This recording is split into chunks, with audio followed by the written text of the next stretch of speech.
Welcome back to BLOCKTV, where it is time for Chain Breakers. That's the point in time we sit down with the people breaking new ground in the digital asset space or just surviving it. Today, I'm so happy to be joined in studio by blockchain visionary, the one and only Tomer Fik, the co-founder and CEO of SpaceMesh.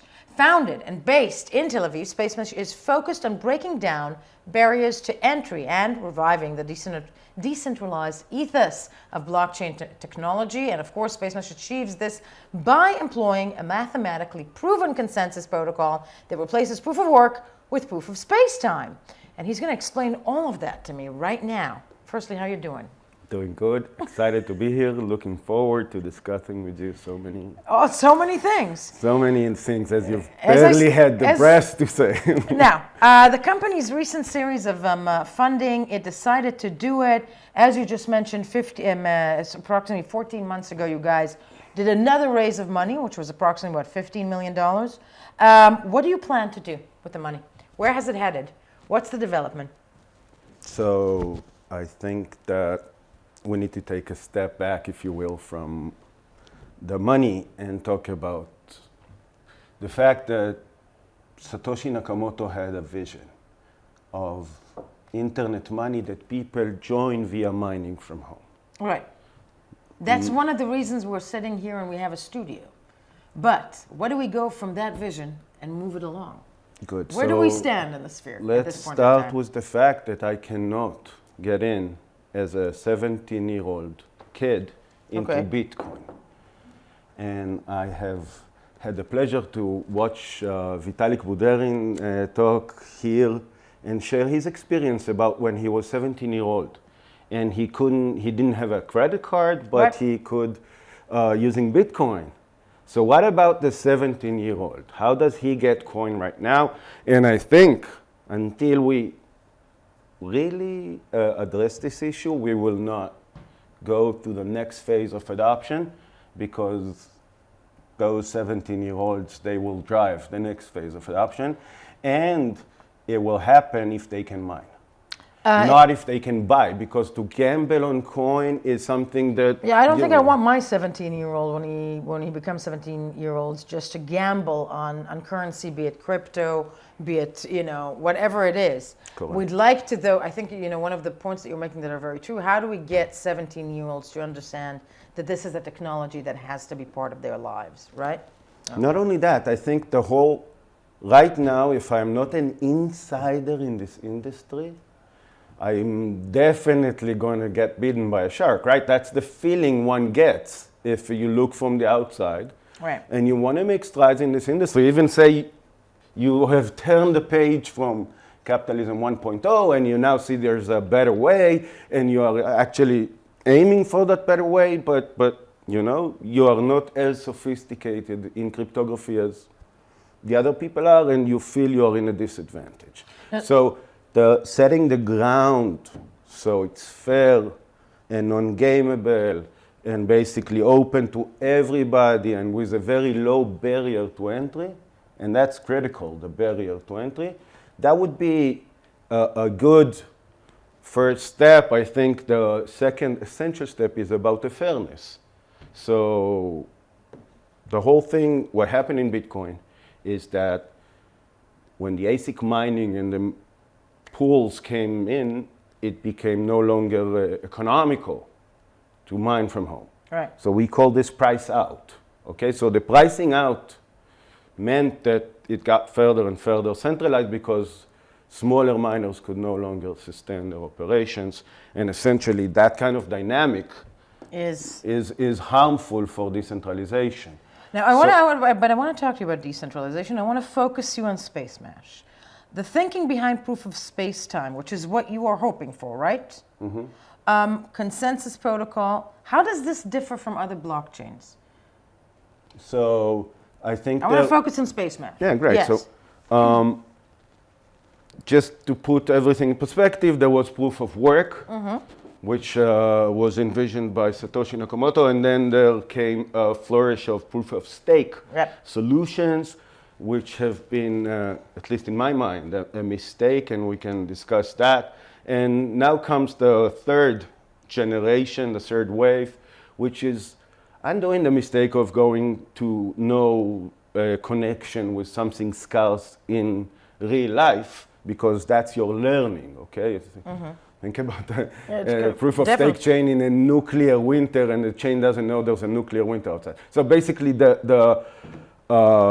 having some way of learning from the outside, some scarce resource, but not such that is inherently wasteful, inherently essentially costly, and all those things. So the idea behind Space Mesh is to achieve the security and decentralization and permissionless properties of Bitcoin, but sustain a very low barrier to entry. So if I get in as a little miner, right, I stay in and I never get priced out. And this means that if 1 million people start to mine, 1 million people will continue to mine, and that guarantees like 2 orders of magnitude more decentralization than any other solution, definitely than the proof of stake. Speaking of decentralization or, lack thereof, because that's the idea behind Space Mesh.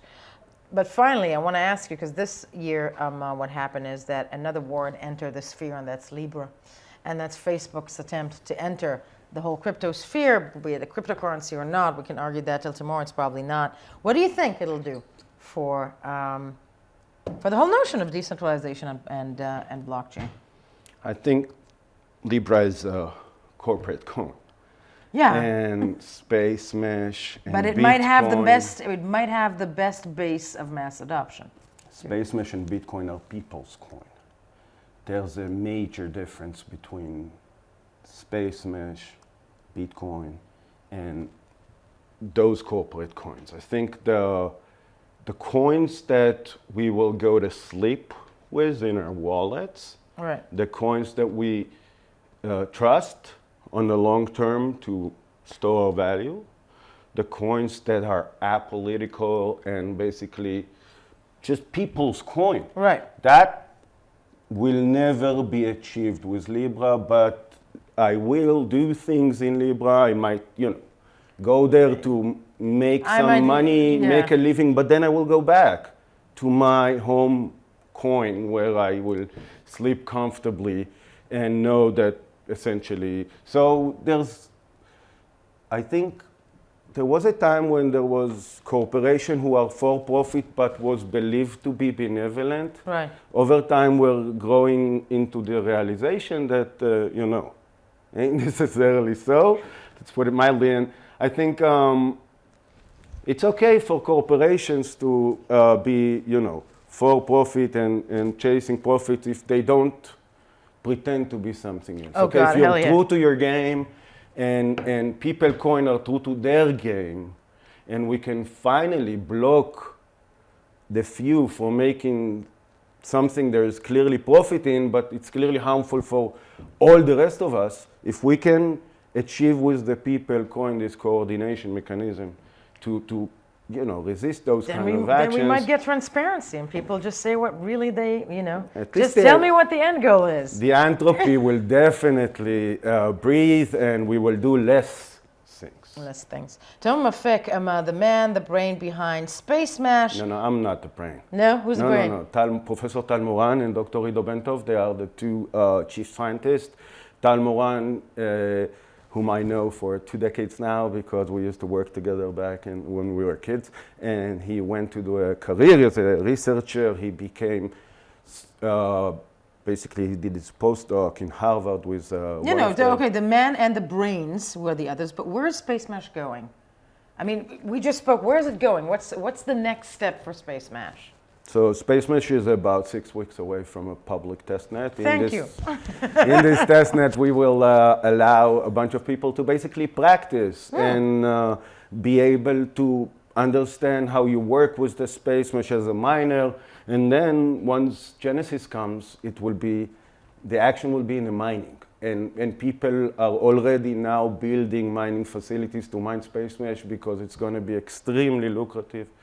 75%. You're 6 months away from launching it. No, that 6 months away from launching the testnet that would allow you to practice and put some storage together and see how And it then all hopefully works. from that, from the testnet, hopefully. Yeah, so we're about 10 to 12 months between testnet and mainnet, where another client is being brought to front, which is, decentralized from the other clients, and Okay. we find that important. Who's that client?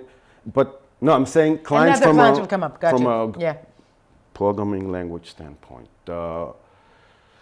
Then comes the part where people will start to mine space mesh. I think that for all those who said, if only I could turn back time, I would have been I would all have been over mining Bitcoin coin. and I will be all in it. You're So turning there's back time another for people? chance. There's another chance, and with mining space mesh guarantees fairness. And if you are a small miner, the protocol guarantees that you will always get your fair share of the reward, no matter how small. Okay. So the whole That's no incentive. pricing out. Yeah.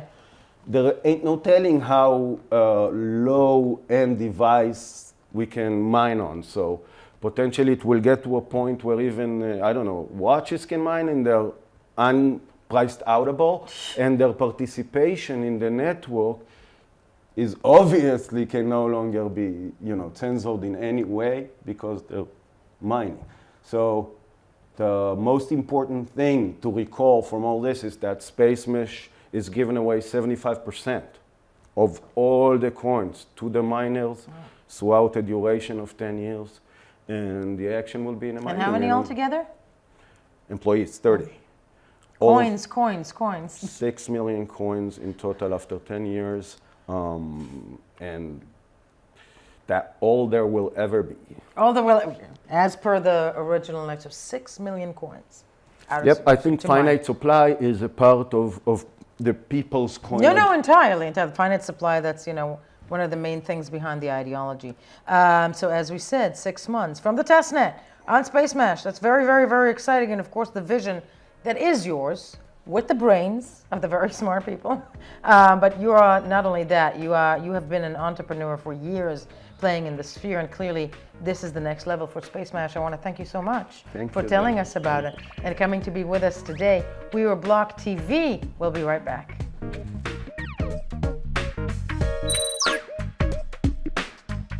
For more news and updates, follow us on Twitter